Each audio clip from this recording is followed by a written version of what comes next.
Afternoon to better yourselves as coaches. It's an honour and a privilege for me to introduce the Head of High Performance Coach Development for Basketball Australia, the one and only Peter Lonergan. He's been a fantastic mentor for me in little areas over the years, and he's a fantastic presenter and he knows his craft really, really well. So it's an honour and a privilege to have him here. So, Peter Lonergan, everyone.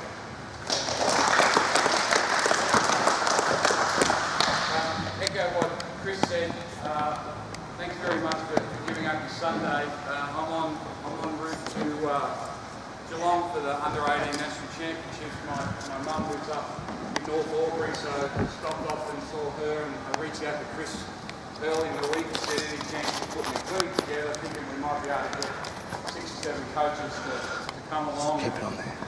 You know, through his work and different people's work, you know, we've got 30 odd. So thank you very much, and well done for deciding to give up a bit of time to share some ideas.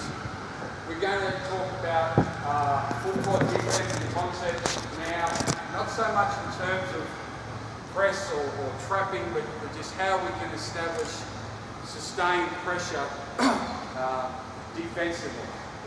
And that's part of our Basketball Australia style of play. Is we want to be as disruptive as we can and create sustained pressure. You see a lot of teams at all levels of the sport, they can create pressure at times by the use of 2-2-1 or 1-2-1-1 traps or run and jump techniques. But it's a bit, I always say with extended defence, it's a bit like a really fast bowler. When you're playing cricket and you're facing a really fast bowler, early on you struggle. But then once you realise they're just a fast bowler, it comes off the bat quicker. It's the bowlers who can make change, who can make nuance, who can swing it, who can move the ball off the pitch, are the ones that are the most damaging. So as a defensive cohort, we don't want to just be a fast bowler. We want to be able to get sustained pressure, making sure that every time that the offence gets it, they're under duress, and that we're solid, and our whole ethos is disruption, not chaos. Now there's certainly times defensively when you want to create chaos, but just remember chaos is a two-way street.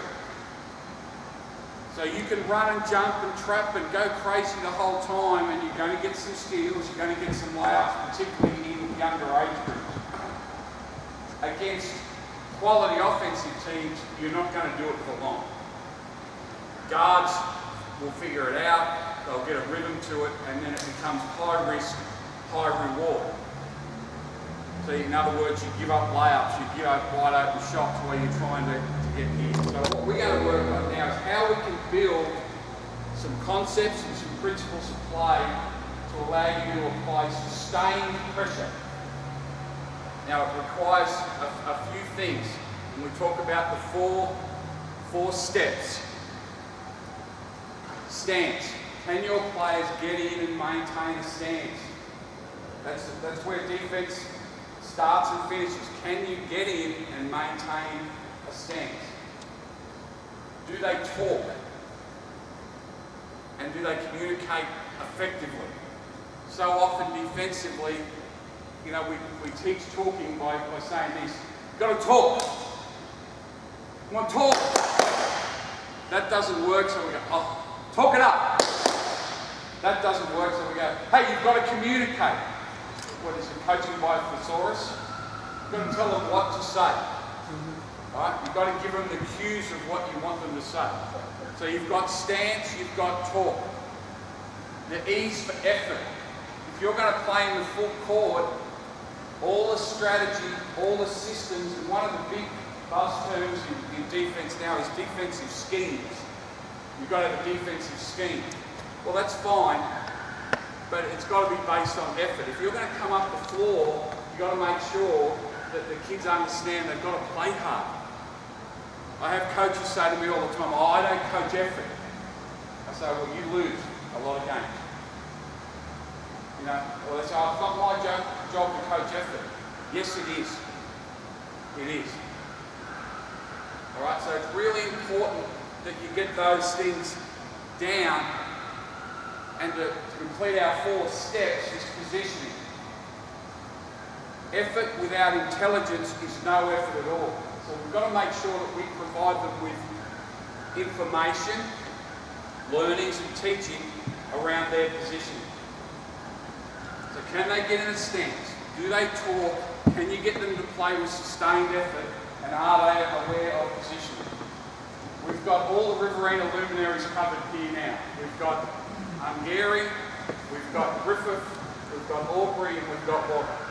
All right, so we're ready to go. Now, so what we're going to do to start is just do a little warm-up drill to get them to understand the importance of transition. When we talk about transition, I prefer to talk about conversion. Because if you say to kids anything about transition, what do they think? They think offense. Right? We want them to convert quickly from offense to defense.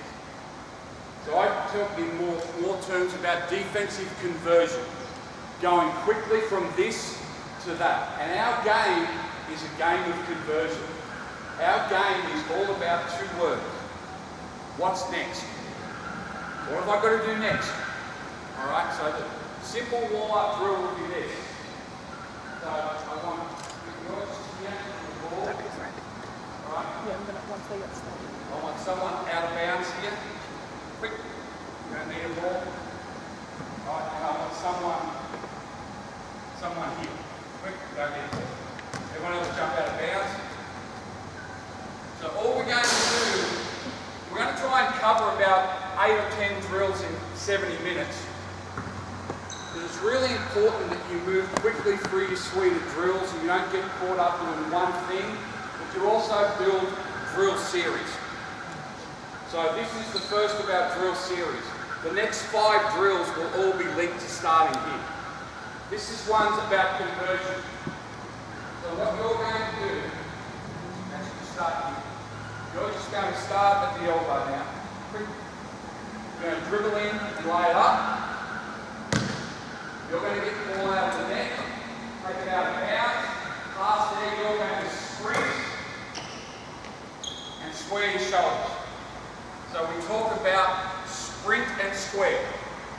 Sprint and square. So often, when we're full court, as the ball comes in there, I sprint, I'm sprinting, and I'll never get square on him. So I've got to sprint and square my shoulders, make him play through my chest. Now to do that, right now he's not going to move. To do that, I don't want to sprint to where he is. Because if I sprint to where he is, I sprint to where he's leaving. I want to sprint to where he's going. It's a game of angles. Basketball's a game of angles. So I sprint, come, I'll get to a spot. And those kids, they always move too fast for me. Right? Go back. He's laughing. Right? As we sprint here, I'm going to get now. I'm going to square my shoulders. Now, when I say square my shoulders, that might not mean shoulder to shoulder, because now we can cross over and go. I still want to use that sideline, but too often kids in the full court get here, and all they're doing is waltzing down the court. So we've got to be able to sprint and square. Drill will be this. All you're going to do, so give me a line up here, 2 or 3 guys up here, quick. Yep. Give me 2 or 3 guys there, and just one to stay there. And we'll just rotate that way. Ready? So what's going to happen, you're going to lay it up, you're going to take it out of bounds, pass to you, you're going to sprint and square, you're going to take one dribble, you're going to slide, and the drill's done. Go! Quick! Good. Out of bounds, sprint, square, go, go, go. Yes, go, go, go. Get there, get there, get there, get there. Out of bounds, quick. Here we go, go, quick. Get there. Go. Now hold up. Even though it's just a drill, there's a prime example that we've got to teach and touch on is awareness and avoidance. for those that were here at the clinic in January, we spoke about agility and avoidance, right? Same here, you need agility, awareness and avoidance. What happened twice there out of 4? They ran into each other. The kid ran into the inbounder. So if that happened in a game and there was a quick outlet, what's going to happen? It's 5 on 4 because, all right? Now, right now, they're playing the drill. Right? In a game, hopefully they do anything they could to not bump into people. And it's not a bad thing because there's going to be people in here. It's a rebound contest. But it's amazing. 2 out of 4, they just turn and run straight into an opponent, which in essence is illegal stream, and then they don't get there. All right. So what you might add is this. So you've got the inbounder.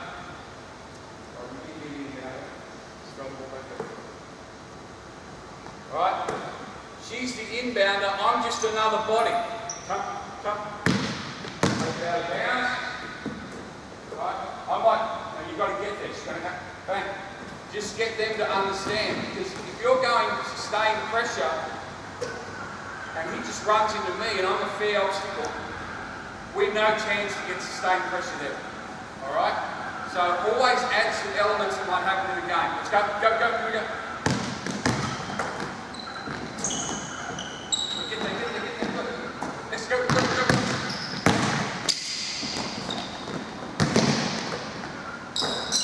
All right, now, to build from that, now you don't have to take it out of bounds. You start on the baseline. So you don't have to take it out of bounds. As soon as you get it out of the net, you're throwing it there. You can get it on the fly. You've got to score, sprint and square. Right? Go. Speed now, speed. Go. Good job. Good. Go.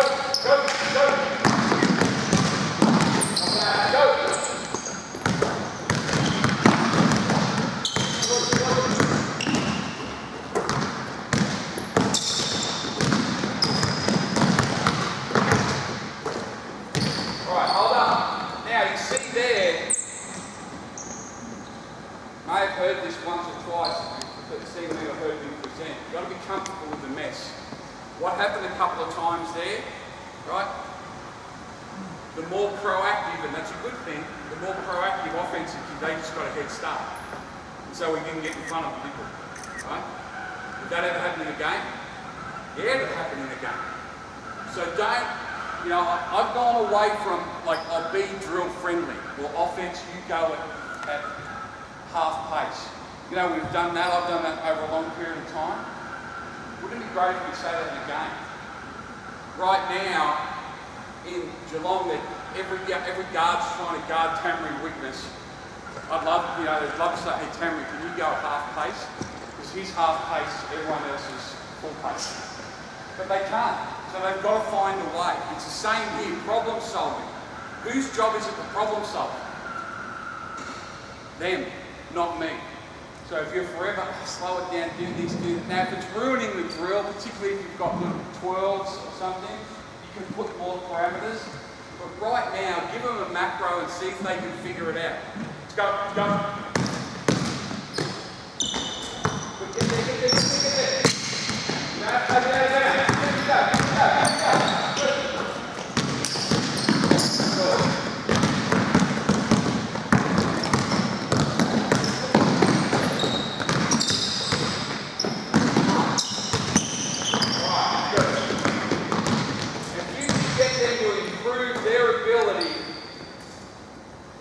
Go from offense and convert to defense quickly by drills like that, and you call that rehearsal drills, that's going to help you tremendously. And again, the key teaching point is sprint and square. Most kids will sprint. They'll never get to the square. So they'll stay on their hip, and really, it's such a negative. You're not in a legal guarding position, bad things are going to happen. And if at no stage we have someone put their chest in front of the ball, eventually it's going to be 5 on 4, 4 on 3, 3 3-on-2 numerical advantage, eventually. People talk about defensive transition, and there's a whole lot of different things around now about D-trans. With our Basketball Australia Centre of Excellence, they're doing a thing called tagging up. So they send 5 players to the offensive glass. All 5 go to the offensive glass. And they talk about creating a scrum. Then when the other team gets it, we matched up and we're playing 5-on-5 from the get-go. Now it's a high-risk, high-reward mentality. The Cairns Taipans did it over the last 3 or 4 years. I'm not a huge advocate of that, but what I am a huge advocate of, D-trans, let's make sure it's 5-on-5 as quickly as you possibly can. Bad things happen in a situation of numerical disadvantage. So if it's 5-on-4, 5-on-3, eventually bad things are going to happen. Layups, wide opens, perimeter shots, or fouls. That's what happens to the defense in a numerical disadvantage situation. So if we can work on establishing 5-on-5 as quickly as we can, we've got a chance. So now the drill's 2-on-2. So you're out there, foul line extended. Alright? So you're going to guard her. Don't worry about basketball size. Alright, we're on the outside here, outside here. Are you going to give it a lap? Right here, here. Drive in. Now, stop. We want to make sure we always get more drill out of the drill, more practice out of practice. You're not going to do anything other than bother her and jump up with your hands. You call that walling up. You're going to finish. So what now? Even though we're doing a defensive drill, we're getting a bit of value on contested layups. So it does that. Go. On a score. All right. You've got to run in to the 3-point line, catch it, throw it. Okay. Now you're guarding him. All down. All right. So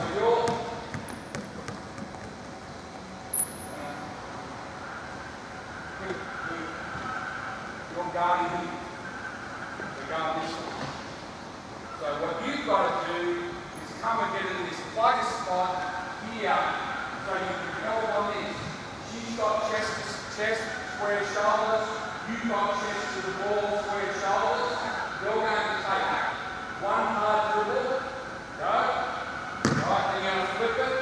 You run, get pressure on the ball. You run a plug spot. You're going to take one hard dribble, flip it back, one hard dribble, and the drill starts. So we're doing a rehearsal drill to start. All right, let's see that. Let's see that. Quick, get organised.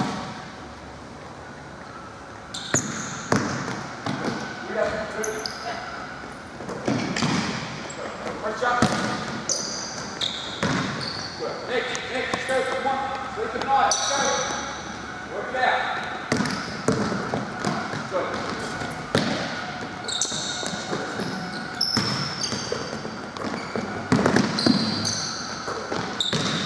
Next. All right, hold up. Get organised. Pretty good. S-T-E-P. Stance. Not bad. Talk. Kneel. Effort. Not bad. Position. Not bad. Not bad. 3 out of 4. Alright? And I love those little acronyms and little checklists because right now, instead of going, oh, stop, you got to talk more, the talk's not good, and you go on some rant, you go through your process as a coach. Stand, pretty good. Talk, that's the issue. We address that. Effort, pretty good positioning, I like it. Does that make sense? Is that a better it's a more positive teaching methodology? Rather than just ranting about one thing, you've given them 4 points of emphasis, and right now they're 3 out of 4. So rather than being a massive negative, it's a positive that you're going to improve that other thing. So guys, we need to talk now. If you're guarding the ball, right, you can say ball. If you're off, you can say either plug or gap. Right? And it doesn't have to be this, guys. You see this all the time. I mean, firstly, what is that? Secondly, How can you get the oxygen into your lungs, right? It doesn't mean anything. Boom! That's all you need to do. Everyone knows, all right? Don't have unrealistic expectations. I see coaches, they talk about their communication. I've got ball, I'm going to keep it in front of them. That's not going to happen yet. But you've got a chance. Boom! All right? Ball, gap or play, whichever you want to say. Go! Good, good finish, good, good. Go, no matter, go back there. Good, good job. Next, quick, quick, quick. Bit more effort now. Bit more effort. Good.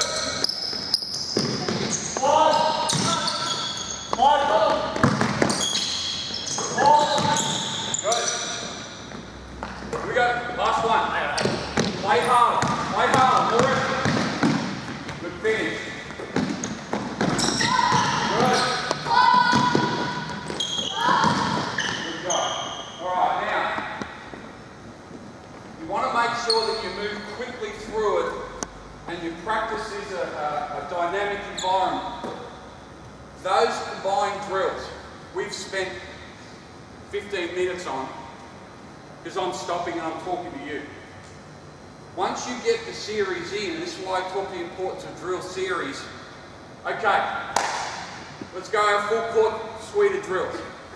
You could get all these drills in a session in 8 minutes.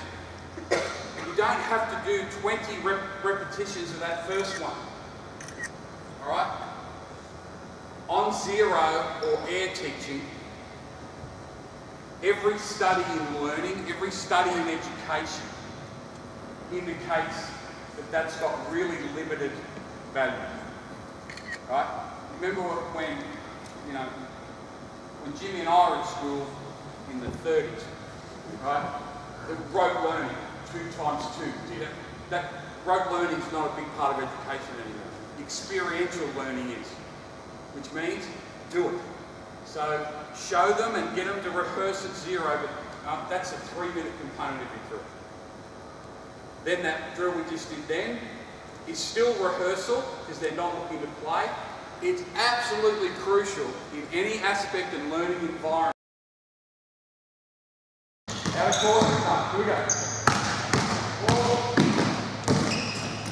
Here we go. Good. See, I don't mind that. We put the parameters on them that they're only rule on the outlet to give us some chance. Because remember, we're not taking the ball out of bounds because they catch it inside the 3. Right? Proactive. He caught it inside the 3. That's pretty smart. All right? Now, 10 years ago, we said, no, you've got to catch it inside the 3, take it back. That's one repetition out of the 10 you're going to do. My battery's low. There's actually positives there. The 3 worst words in coaching. Set it up. Set what up? Okay, set it up. Set what up? It's a game. It's a dynamic environment. So if that happens, right, you've got to be comfortable. Just ignore it. Good job. Way to score. Next one, hit in front. Because that's what happens in a game. Oh, no, stop. Whoa, whoa. That's not what we agreed upon offense. Come back. Right? It's chaos. So you've got to allow them to thrive in that environment. Last one. Here we go. Good. Here we go. Good.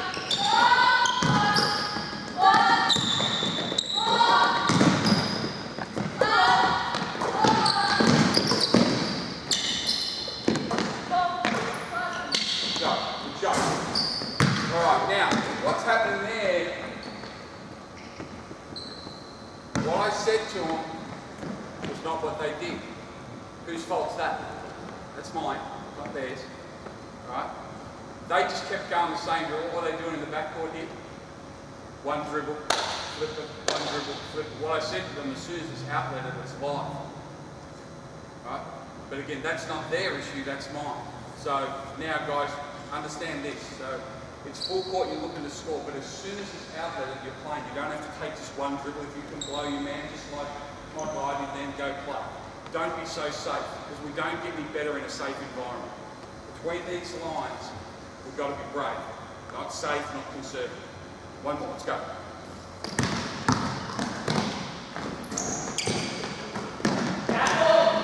Good, good, get there. Yes, good. The reason we want that is, in the full court, you're going to get burned in the backcourt. It's a very difficult sport to guard people 90 feet from the basket.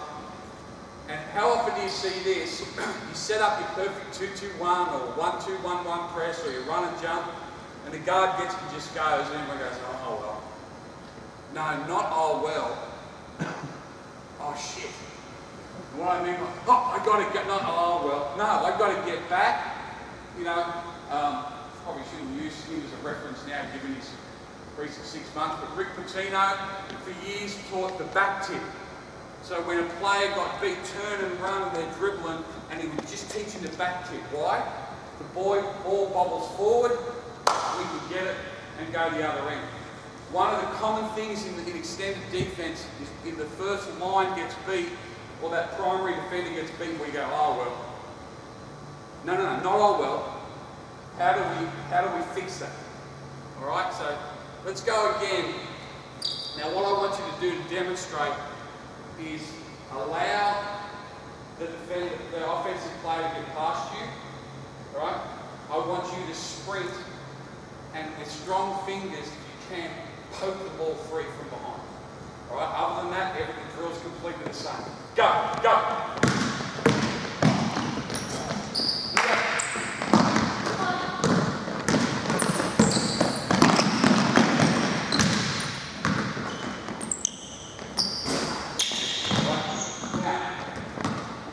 The other advantage of doing these drills, and a lot of people will know this gentleman, Owen Hewin, great coach at Horsham, his teams score 110 points in the warm-up.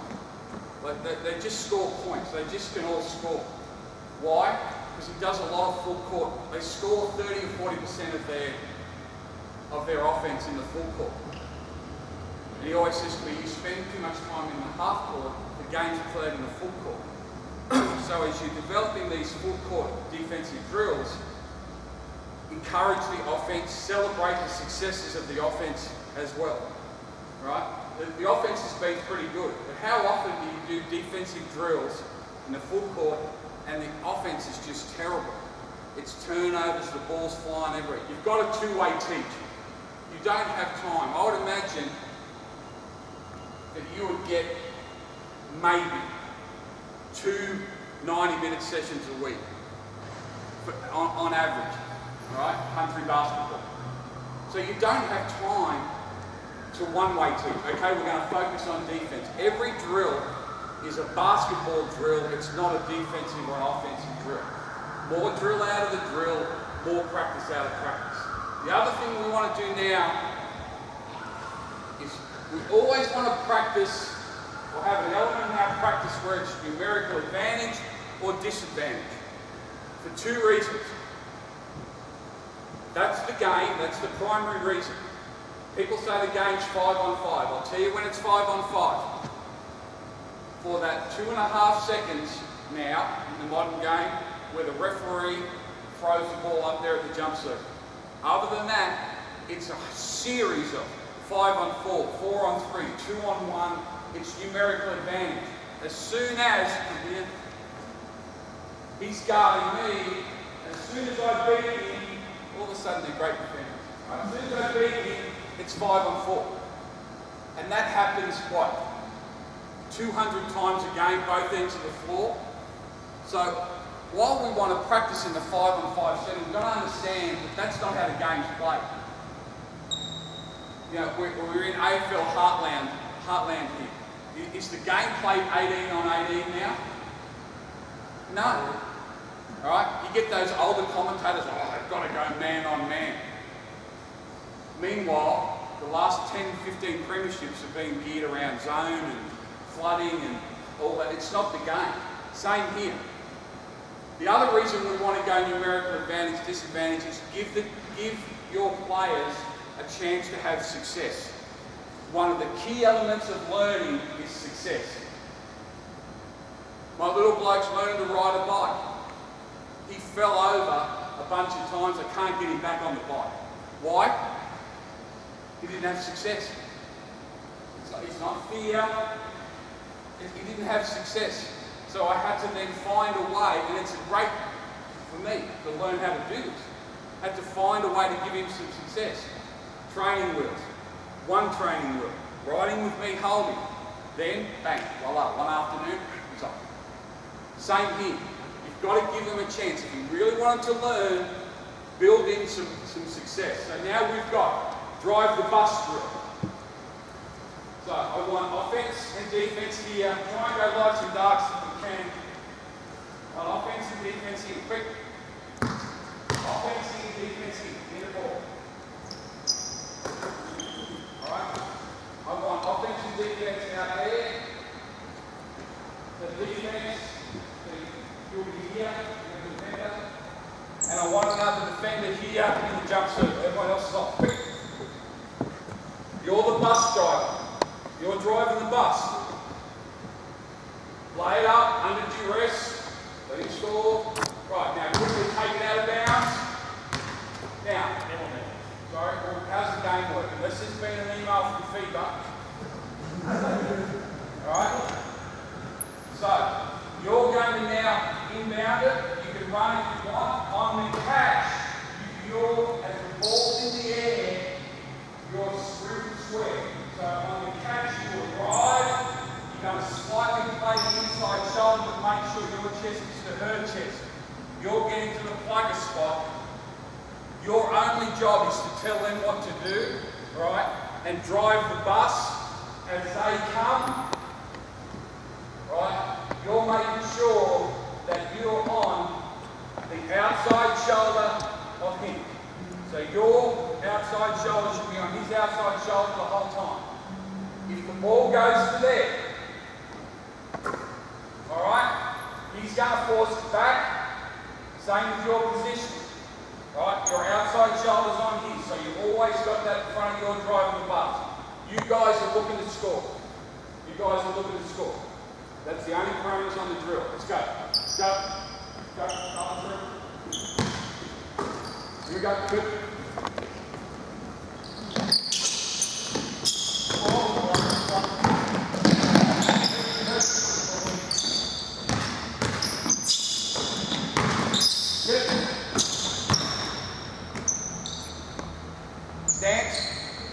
Tickle across. Head on back. Talk, tickle across. Alright, tickle across. Effort. It's hard to judge on effort though because they're trying to be compliant.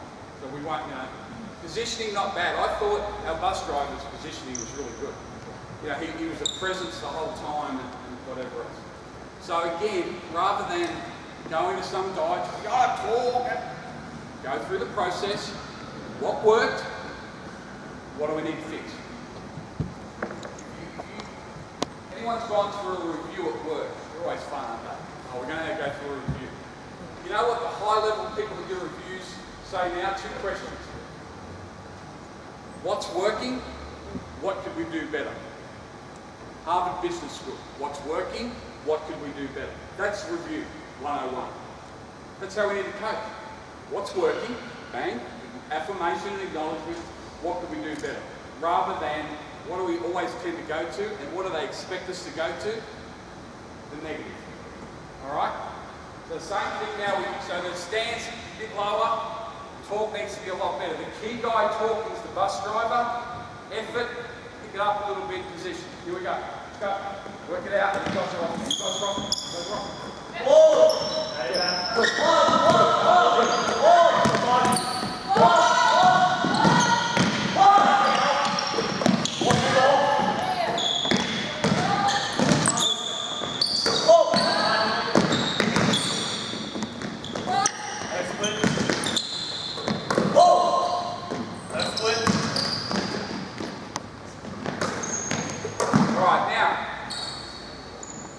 Really good, wasn't it?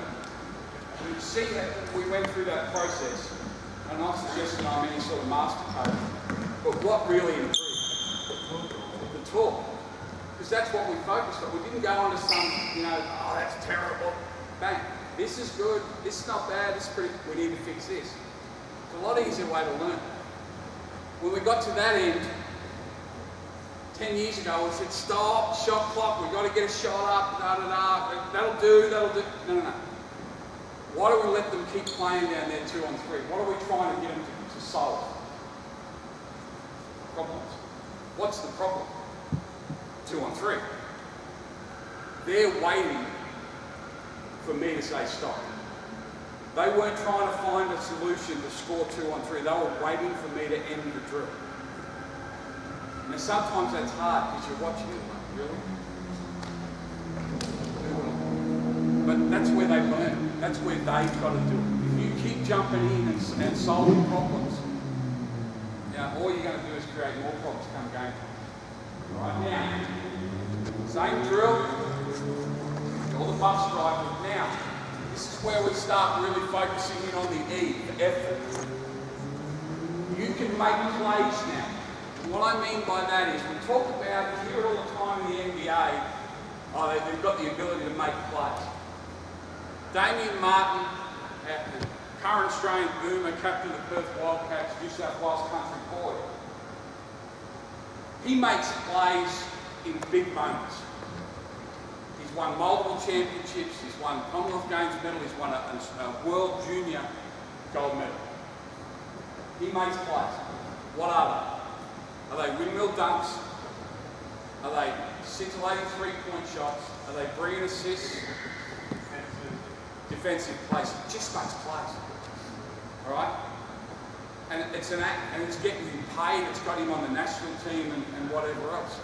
We've got to let these kids, it's okay to make plays defensively. So now, we do the same thing. You're driving the bus, but you can go from bus driver to Ferrari driver whenever you want. Right? So you know what your role is. You've got a multifaceted role now. You're driving the bus, making sure everything's under control. And what I mean by Ferrari, if there's a looping pass and you can go and steal it, fine. If he puts pressure on him and you see his head down, you can go and trap it. All right? We can switch things. So you're helping to make sure that everything's under control. Then you're thinking, I've got to make plays. All right? Now, as we add this parameter, what do you need to increase? Out of stance, tall, effort, and position. Tall. I'll give you a hint. Every answer will be tall. All right? Go. Here we go. Good. What do you got? Come on, bus driver. Good. Good job. Good. Score. Score. Get back. All right, out of bounds. Out of bounds. Good. Next. That's a win for the defense. Now, hold up. If you get a steal, this is how it works. If you get a steal and you don't go layout, go again straight away and see if we can get another trap. This is what we talked about, sustained pressure. We want to be really solid. Keep everything in front. We want to work on our sprint and square. We want to work on our break plug and make sure that it's that constant sustained pressure. Then we strike. We strike like a cobra. I was at a clinic a couple of weeks ago and I said to the kids, it's like the rope-a-dope. All right? Not one of them even flinched. They knew what I was saying. I looked at the coaches and they're all 15 years younger than me again. None of them even flinched. But for you old guys, it's like the rope-a-dope. All right? Here we go.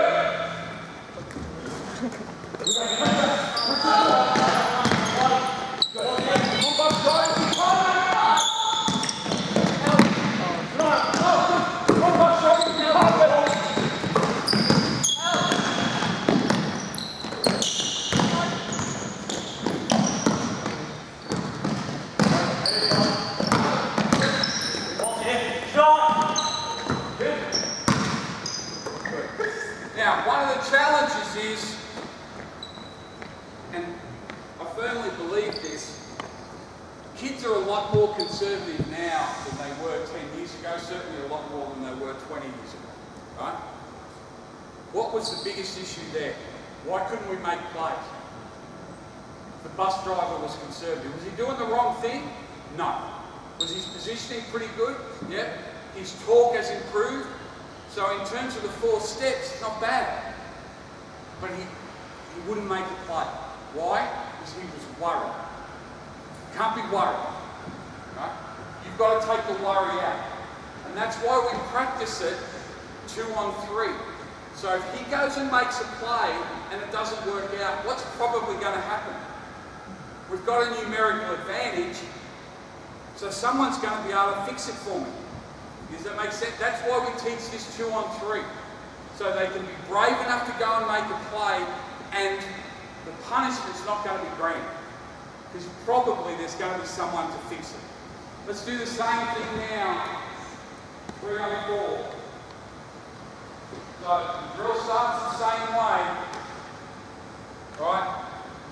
So you on D, give me another offensive player. You're there.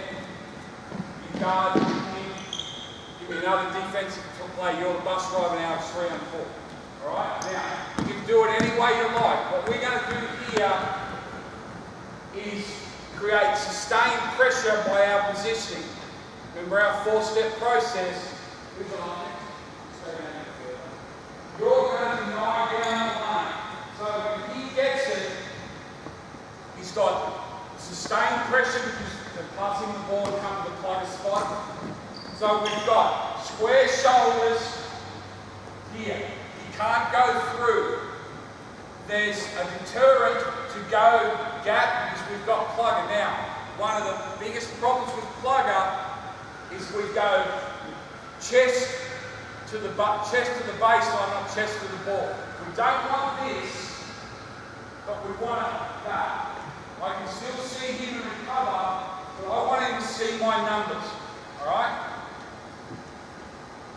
He's under pressure, he wants to pass down here. So she's taken that away. In essence, we want him to throw it there, and then you're driving the bus. Alright? So you're looking to score. Now, sustained pressure, you're a Ferrari man. Make play. Alright, let's go. No, start the drill. We go. Good. Go.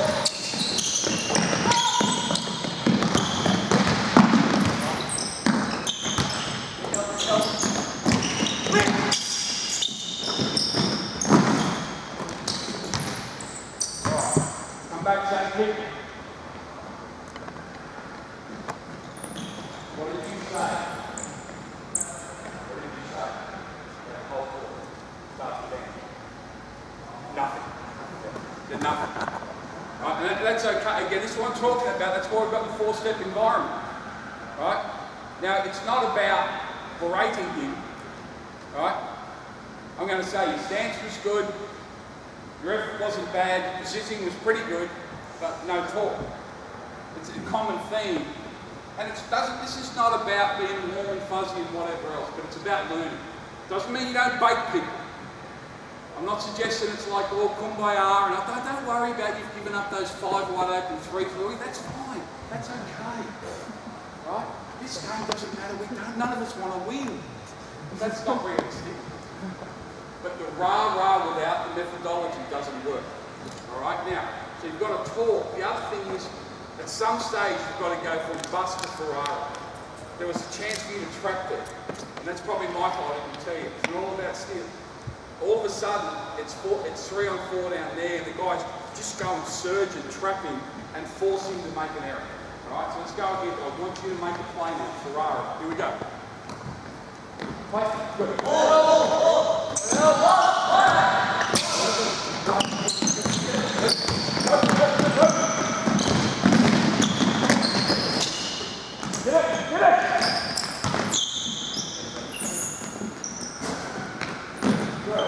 Did you see our friend, the bus driver, he added torque, and it's amazing the intrinsic link between torque and movement. I I didn't talk to him about anything other than his communication. All of a sudden, he was doing this. Constant minor adjustment, whatever else. So by focusing on his talk, what else improved? His positioning.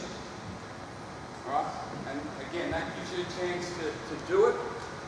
And when we go numerical advantage, disadvantage, let them finish. Now, you might think, oh, maybe that was a shot clock fight. Let them finish. Let them offensive rebound. Because that's a big thing. We as a nation are really bad offensive rebounders. And the reason is because we stop drills. Right? We stop drills. We stop before there's a shot. We stop before there's a contest. Right? Or we stop to talk too much. Right, stop, whoa, you've got to do this, you've got to do this, you've got to do this. Okay, and then we say those 3 bad words. Right, I set it up. And then we go, gee, our teams don't rebound offensively. So we come into a game and we decide we're going to fix it. How do we fix it in a game? That scientific approach. Rebound!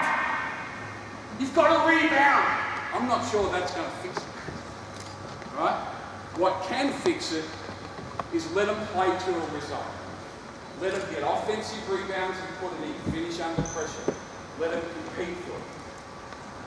When I spoke about the tagging up thing before, which is, we won't get into it too much, the shot goes up, or instead of 2 guys getting back, 5 people come and create what they call a scrum.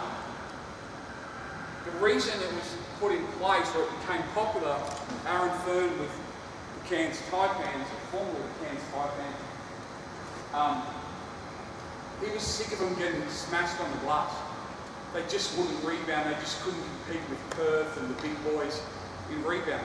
So even though it was about defensive transition, first and foremost it was about rebound. I mean, it's a bit of a tangent, but think about how often you stop a drill before there's the final contest. It's not about you as coach. It's not about us as coaches. It's about them. So make sure you let them play. You guys want a drink? This many of you, this many of you. You guys want a drink? All right. And from there, you can go into the diamond drill and just play it 4-on-4. This is pretty much full court shell. Now you can do this a couple of ways, and I'll show you a couple of different ways. So give me 4-on-4, and then O&D at the elbow, O&D at the elbow, O&D down where the volleyball post thing is there, near the yellow line, and the same over there, O&D, ball swing.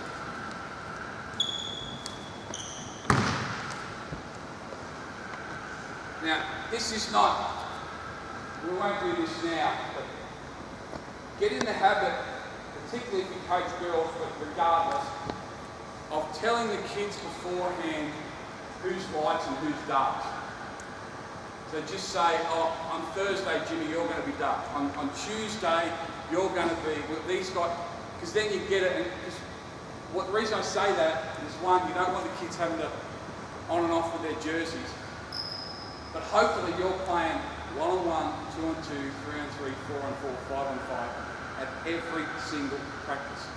Just to save time, I just say to the kids, righto, you're blue this week. It doesn't matter, the colours are red, you're white this week. Just so when they come, you can start straight away. Now they don't all have reversibles, and I'm not going to get them to change in front of 30 adults. But the reason I say that is, hopefully you're playing at minimum 1-on-1, 2-on-2, 3-on-3 every single practice you've got. And if you are, just get in the habit, lights versus starts. Right now, so what we've got now, I'm going to look at step wider, step wider. Going that way, so very defensive. As a coach, especially when you teach defense, be really aware of your position. I think in practice, the single worst place to stand, and I can't understand why coaches do this, is here. You've got to do this from the game, but practice, you're out there, right? See what they see. So if I start here in the shell, I see straight away where she positions. I see straight away where he positions. Down the, you on D, you're going to deny, and you're going to be a bus driver a little bit up. All right? Now, we're not going to get into offensive philosophy. I don't know if you're pack line here, Chris, or what you guys are doing in terms of positioning. I'm going to talk in general terms. All right? But make sure you're somewhere where you can see what they see. The other thing is, by being here, I see what they see, I see what they do, but I also see what he sees. And if I want to improve turnovers, and he's in a lane there, and he throws that pass, as you see all the time, right? I see it. Now I can think, what are you looking at? How could you throw that? What I'm going to say to him, what did you see? What did you see there? Use questioning in that, all right? And you know what they'll say? Sometimes, the kids are really honest. Nothing. Okay, well, that's a good starting point. Well, the defender was in there and whatever else. But don't berate them for throwing a turnover. Fix the problem. So what we've got is this. I'm going to be here, you're both in a stance. Heels on the black line, heels on the black line, in a little bit. Alright, you're off your man, you're off, because you don't know if you're going to be a bus driver or a denier yet. Alright? I'm going to flip it one way, you're going to slam onto the ball. Alright? We're going to fan it to the outside, not give up the outside, so you're going to just play, no, not even that. Just play his shot. Just one half step this way. Right, back. So if he comes middle, you can get what we call a chest blow, because you've got a head start. If he goes to the outside, you can use that. Alright? Too often kids will want to do this. Alright? It's got to be chest to chest. You've got to play chest to chest, sustained pressure. Your plug, your denial, if he catches it, there's big trouble. You've got to run to your runner and back. That's your penalty if he catches it down the line. Alright? You're driving the bus. So what's your primary role? I'm putting pressure on you. Right? Yeah, to make plays. Good boy. Before that, talk. Alright? You know what? He's right now he's going from the bus. I reckon he's one of those Toyota high aces playing in this clinic. We'll have it. Alright? Ball's here. Ball. Ready? Play. Good, good. Same pressure, good.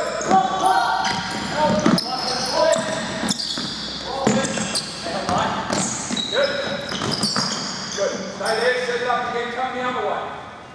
Ball's here. Good.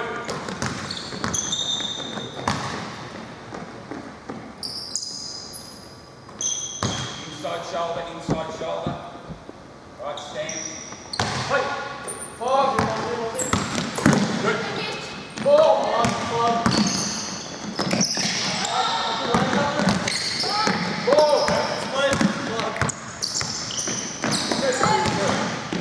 Good. That's what we're trying to do. Again, the difference between sustained pressure and chaos. That steal was not created by chaos. It was created by sustained pressure. Right? They've got to make plays. Every time that they catch it, that was a really good read too. Every time they catch it, it's not, I'll waltz it down and do what I...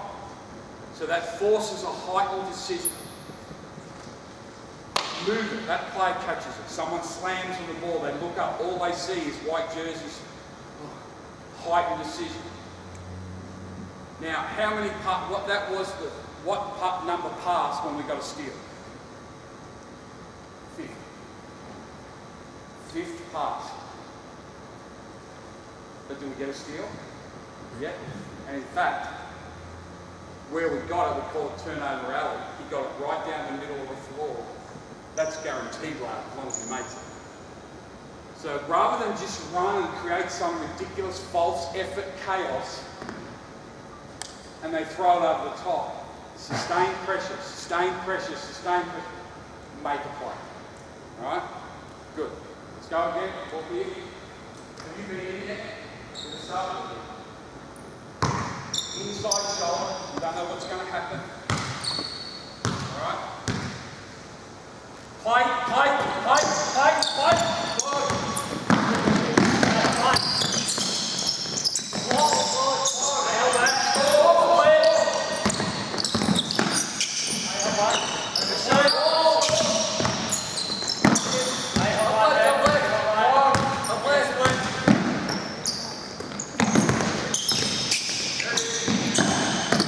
Stay pressure now. Get in it.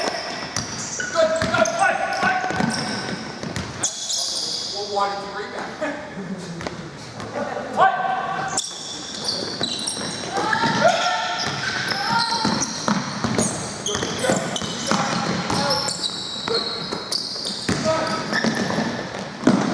Alright, now, as soon as you sense that they're playing, come back again. As soon as you sense that they're playing the drill, not playing the game, change the parameters. Alright, back. And you see then, he says, well, I'm on defense. Oh, well, I'm the you rebounded the ball. Right? Can they, because that's the game. That's the chaos side of it. And then you also want to link the conversion. When we spoke at the start of the clinic about conversion, well, that's conversion. They had to convert twice. They thought they were going to be on defense. I threw him the ball. They've got to convert to offense quickly, try and get a score, then convert to defense, then sustain pressure, then make a play. Whew, exhausting. Lucky I bought my towel. Alright? So when you do drills, that's why it's so important for you to be part of the drill. If I'm over here saying, righto, ready, go, I can't impact it, I can't bring any anomalies, I can't bring any change. Alright, so it's really, really important that we get that. Now, to add that, I don't think I've got it on the notes, but I'll just add a component here. So right now, guys, we're doing 4-on-4 diamond drill, or some people call it 3/4 court shell. The other way you can do it is from the layup, and I like to start things with the layup. So the ball's here. We're going this way. We're going this way. Right, you're going to just defend him, right, and not try and block the wall. So we get some practice there. Then we take it out of bounds and play. That's traditional diamond drill. So you like to start it that way, or I like to be there and be able to flip it and control it and whatever. Because the other thing that we can do, let's get organised like we were. Play. Now, she can get it, they can play. He can be more aware and they can surge back down, you know, like so. Again, take them out of their comfort zone. The other thing that you can do, and you always want to get more drill out of the drill, as I keep saying, is add elements. So you've got the elements here, now we're going to add an element of change. So we start the same way. If I yell change and you're on offense, you've got to drop the ball, not throw it, you've got to drop it. The player guarding you, so if I drop it, you've got to come get it. I can't guard you. So if I was on offense here,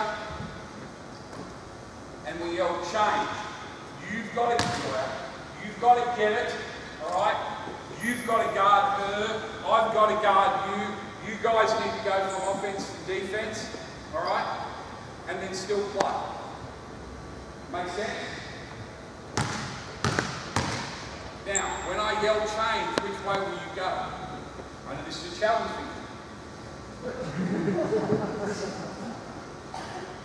The opposite way. Again, unless there's been an email from FIBA, one team's going to go one way, one team's going to go the other. It makes scoring a lot easier. Okay? Ready? Play.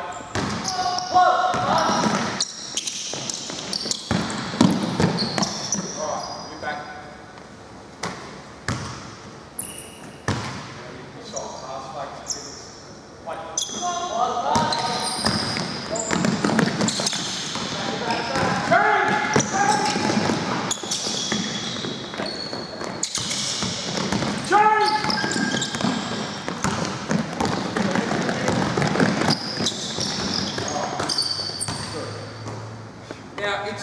fun drill and a teaching drill, but it's also the game. Now, really interesting decision. He knew he couldn't guard the ball. And it's getting closer and closer and closer to the basket. And he's trying to talk to get someone to do it. Right? So did he do the right thing? No, he didn't do the right thing. They got a layup. Hard, isn't it, to be a player? And then we encourage your decision making. He's been so compliant. I would say to you, really good job. You were thinking, get to here, then just try and take a charge. There's not a coach on the planet. If you take a charge now, so hold it, that's not your man. That's not going to happen. All right? What it also does is it heightens the decisions, the speed of decisions. See, I think you'll change 3 times, and it's in here, and it's just, right? So we're going to go again. Swap over there. Swap over there. You get yourself in, sub. You get yourself in. Right? Now, last one. Change, you get it, you break it the other way. Switch, you get it, but you're playing the same way.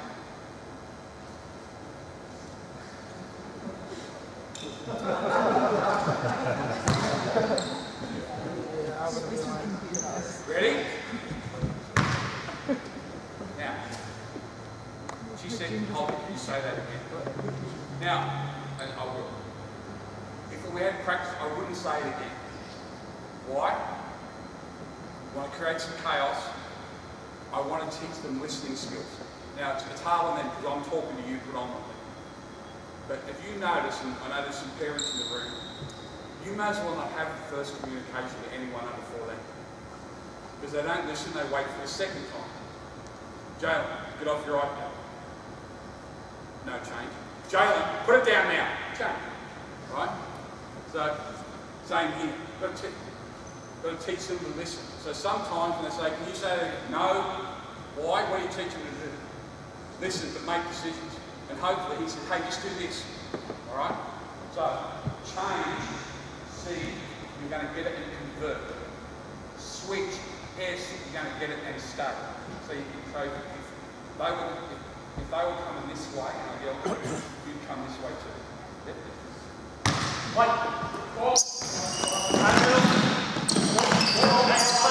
Pressure, stay pressure.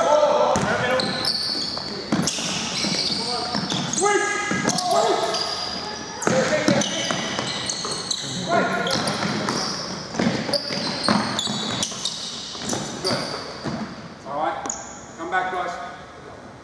And it's a great little drill for decision making, switch and change.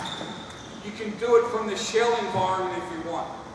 So you've got quarter court shell, switch, they stay and they just can't guard the person they're guarding.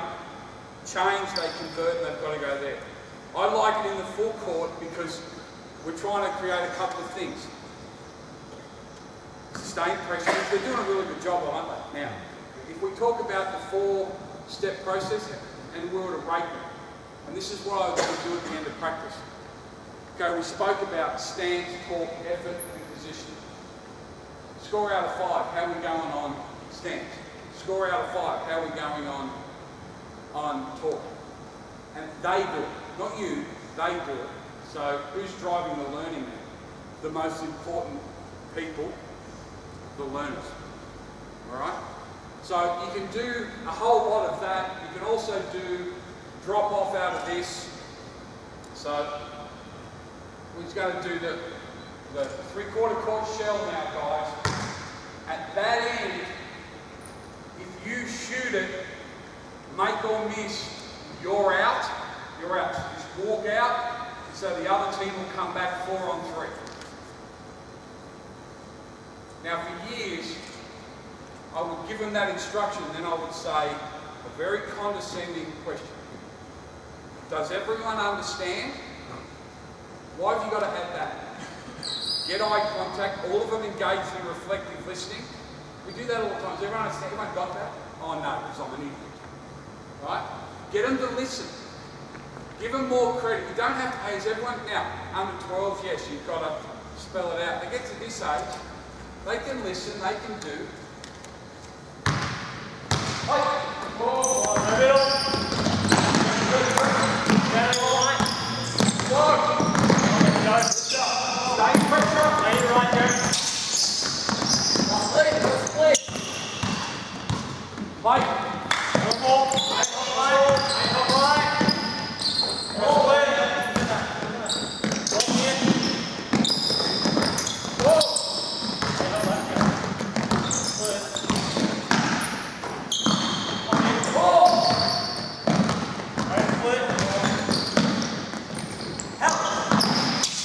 This way you're going to be comfortable with getting the shot off the corner zone. Safety!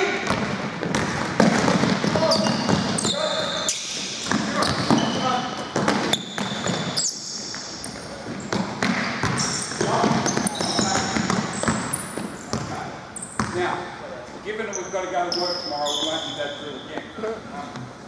But again, create some different things, and then you're going to flesh out some technique and some teaching points and whatever else. When you set the drill up and you put it in place, particularly for the first time, just give them the macro of it and let them figure it out. I think sometimes we're going to too much verbiage and too much detail. And you think, oh, too much detail, there's no such thing. Yeah, there is. All right? Let them figure it out first. My rule of thumb is no drill that I do goes for more than 8 minutes. No. I want to try and work on a 50 to 60 second explanation and demonstration. I want them to play for 3 minutes. I want to add 2 or 3 pieces of detail for 30 seconds, and I want them to play for another 2.5 minutes, and guess what we're doing then? Something else. Because that's the game. Now, some people like to go longer. They like to have what they call 10-minute training blocks. That's fine, right? But as they learn and as you teach them to learn, don't try and make it perfect. Who said this? No, we're going to get this right. We're going to keep doing it till we get it right. Newsflash. No, you're not. You're not going to get it. What is right? What is the nirvana that is right? Get them doing, see if they can think and decision make, add some detail or some teaching points, see if they can put that in place, move along. Alright? So, the last drill we're going to work on is a little bit of a change on a very common drill. So, come down here, Danny, please.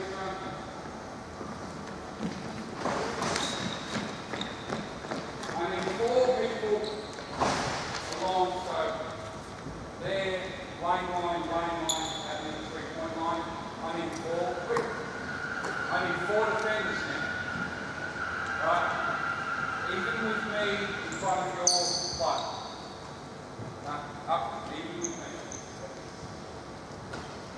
People call this a whole lot of different things. Common name is Navy drill. You've seen it before, I'm sure. We normally have the players on the foul line. All right, there's a couple of ways that you can do it. I throw the ball there on offense, there on defense. What you've got to do is jump out of bounds. So you've got a 4-on-3 break to start. So I'm sure you've all seen that. All right? Not a bad drill. And I think with little kids it's a great drill because it's full court, it's decision making, there's a chance for success, it's O&D. As we stay on the theme of creating sustained pressure, we do a little bit different. The person that catches it is the only person that can dribble, and they can only take 1 dribble. So if I throw it to my guy here, you run out of bounds, you can take 1 dribble to get him caught, and you're trying to get back. Now, you guys, that's the last dribble that can happen until the ball gets over halfway. Right? So now, in terms of sustained pressure, you know that after he takes his first dribble, he's got to pick it up. So what can you do as soon as he picks his dribble up? What would you do instinctively? Okay, if you do that, alright, and that's okay, it's proactive. The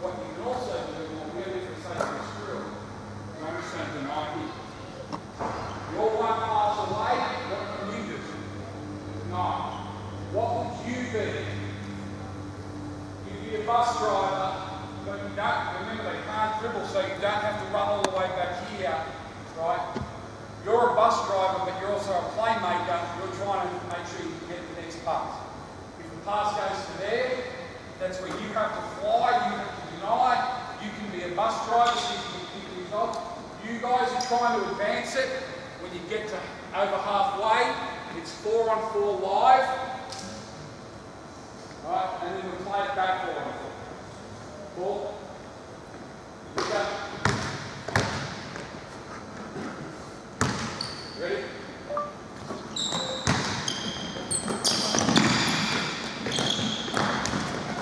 Ball here. That's a great response though. Not only steals, what would often happen? You get a steal, drills open, what do? Score a layup. And again, that's that thing. The reason we do it this way, not like the traditional way, what happened? Second pass, just a horrid pass, turnover, whatever else. So again, two-way teaching, this is a really tough drill. We do this with our COE kids.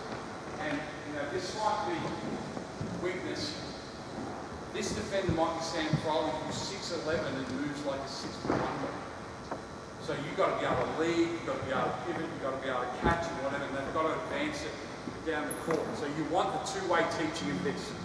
Yes, it's a defensive emphasis, but it's a basketball drill. No turnover. No turnover. Play. Good. Are you on me? Come back. And that's why, again, I spoke about the blues and the whites, and it's not a shot at them. It's so much easier, Now, what happened? He figured out I'm just going to lead. So what he was denying,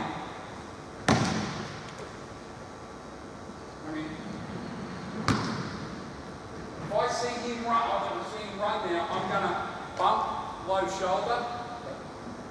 I'm going to run with him. This denial isn't it. Again, if you don't have sustained pressure, it's not like, oh, look at my positioning, go. I'm okay, I did the right thing, coach. No, did that, right? And you're going to run with him. That's what they've got to realise. It's not a one-dimensional environment. Other things happen. Go.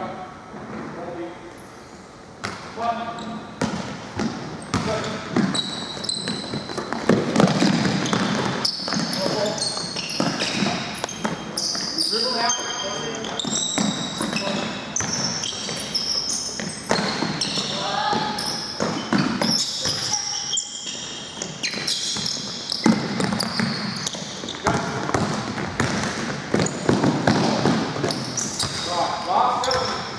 Last element of this.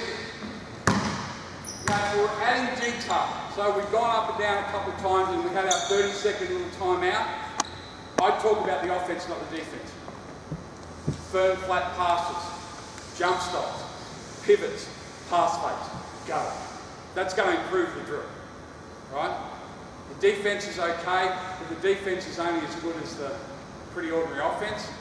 So to get the value, we just add three things and go back into the drill. Now, if you get a deflection on defense, it's worth 3 points. If you get a steal, it's worth 5. If you get a steal and a score, it's worth 10. Deflection 3, steal 5, steal and score 10. Right? Play.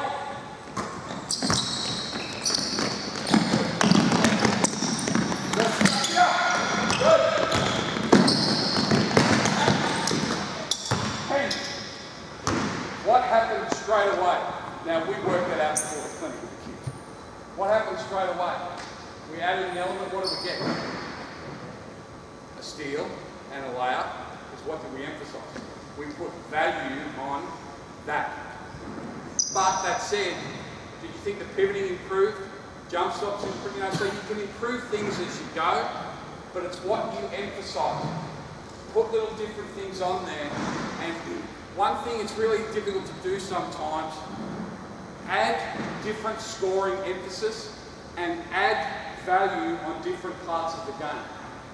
Now, that was just a fluke. It was a really good play, well done, but I spoke about adding an emphasis heavily on the defense and a reward on that. I didn't even talk about offensive scoring. And, you know, it's good when a plan comes together. Bang, it happens. Right? So, but then chart it. Have a little board here and chart it. You know, that's important too, because you can't say something's important and you don't back it up with actions, you don't back it up with reward, you don't back it up with affirmation. Right? If you really value getting deflections, make a big deal when there's deflections. If you really value communication, celebrate when someone like my guy here goes from being a quiet, introverted guy just worrying about the drill to a bus driver who's really helping. Affirm and acknowledge. It's really, really important. Because Bill Tomlinson, who's a highly successful pro coach and now coaches collegiately in China, told me once, your kids will be good at, when he said kids he meant players, your kids will be good at exactly what you want them to be good at. And at the time I thought, thanks for that, Guru. Like, what does that mean? But now I know. You know, if you want them to be good in this setting, drill it, teach it, let them explore, but then provide affirmation when they do it. Right? It doesn't mean that you have to make, you know, get a steal and you have to throw a party, but you know, we're really good at providing affirmation when someone makes a three. We're really good at the offensive affirmation. Great job, great shot, beautiful pass. Well, it's the defensive stuff, we preach it, but then we don't back it up, particularly in game. Guys, just come to me.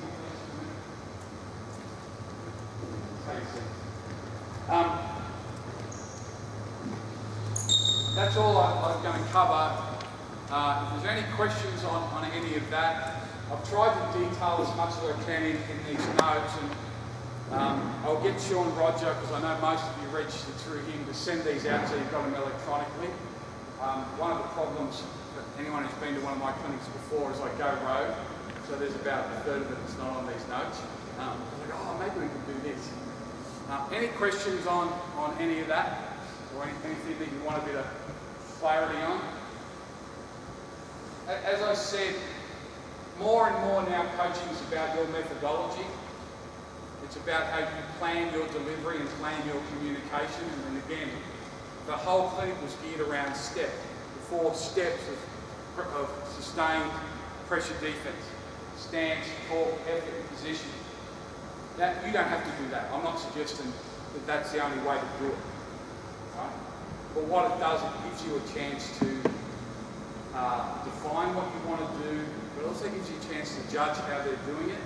And usually you find the players are doing a better job than you think. How often we go, oh, they're not talking, they don't talk. Yeah, but hold it, they're doing a really good job of this, they're doing a really good job of this, and this is improving.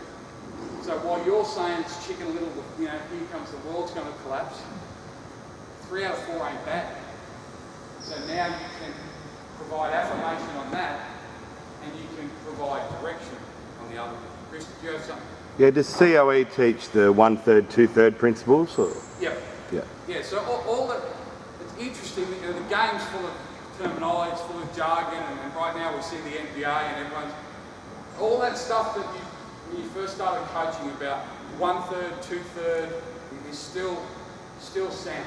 You know, the positioning is still important. We didn't go into detail on that, but in essence, whatever you do, if you're a run and jump guy, or you're a 2-2-1, or you're a diamond head press, you know, pressure on the ball, good early talk, high level effort, and detailed positioning is key. Now, how you teach that, it's fine. Some people, I'm not suggesting for a minute, don't have a thing in your arsenal where you go, you're trying to create chaos.